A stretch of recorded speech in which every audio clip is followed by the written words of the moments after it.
अरे ये क्या बहू, एक ही दिन में 100 बच्चों को जन्म दे दिया।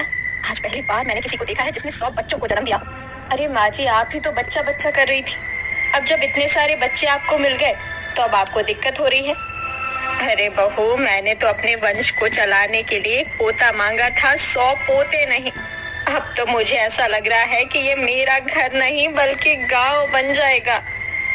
आखिर ये क्या माजरा है? मुस्कान जो कल तक बांझ थी, एक साथ 100 बच्चों को कैसे जन्म दे सकती थी? उसके पेट में इतने सारे बच्चे कैसे रह सकते थे? जानने के लिए हमें कुछ समय पीछे जाना होगा। माँ जी, ये लीजिए चाय। अरे हाँ बहू, लाला बहू, समय पर चाय नाश्ता सब कुछ तो दे देती है, लेकिन इतने सालों बाद भी तू एक बच्चा नहीं दे सकती। शादी को 2 साल हो गए हैं तेरे, लेकिन अभी तक कोई खुशखबरी नहीं आई है।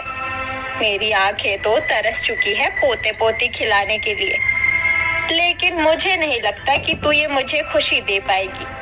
कहीं तू बांझ तो नहीं है बहू? नहीं नहीं माँ जी, ये आप क्या कह रही हैं?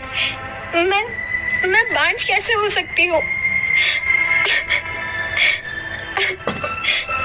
अरे नहीं तो और क्या।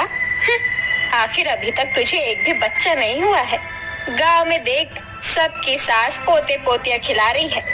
तेरे साथ जितनी भी लड़कियां इस गांव में बहू बनकर आई थी, सभी अपने बच्चे लेकर घूम रही हैं। यहाँ तक कि हमारे घर की बकरी को भी 2-2 बच्चे हो गए, लेकिन तुझे ही बच्चा नहीं हो रहा है।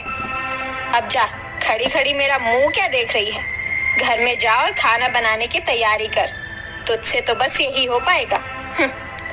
दामिनी रोती रोती घर के अंदर चली जाती है और इधर दामिनी।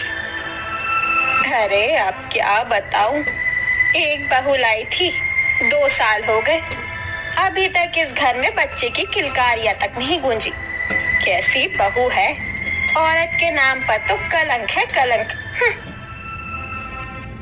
मुस्कान को अपनी सास की बातें कहीं बुरी लगती है।